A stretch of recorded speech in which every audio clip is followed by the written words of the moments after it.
অন্তর্বর্তী সরকারের দায়িত্ব নেয়ার পর প্রথমবারের মতো কাল চট্টগ্রামে যাচ্ছেন প্রধান উপদেষ্টা ডক্টর মোহাম্মদ ইউনূস। নিজের স্মৃতি বিজড়িত এক সময়ের কর্মস্থল চট্টগ্রাম বিশ্ববিদ্যালয়ে অনুষ্ঠেয় পঞ্চম সমাবর্তনে যোগ দেবেন তিনি।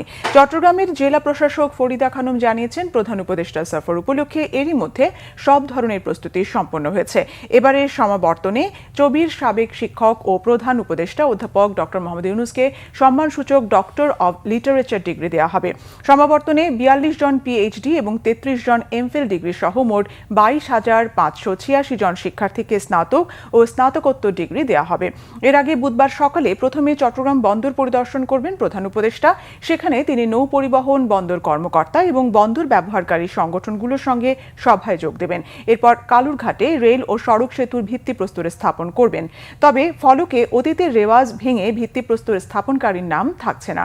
কালুরঘাট রেল কাম রোড সেতু নির্মাণ প্রকল্পে ব্যয় ধরা হয়েছে ১১,৫৬০ কোটি টাকা, যা বাস্তবায়ন করবে রেল কর্তৃপক্ষ। বিকেলে তিনি পৈতৃক বাড়ি হাটহাজারী উপজেলার শিকারপুর ইউনিয়নের বাথুয়া গ্রামে যাবেন। সেখানে এলাকাবাসী ও আত্মীয় স্বজনের সঙ্গে কুশল বিনিময়ের কথা রয়েছে।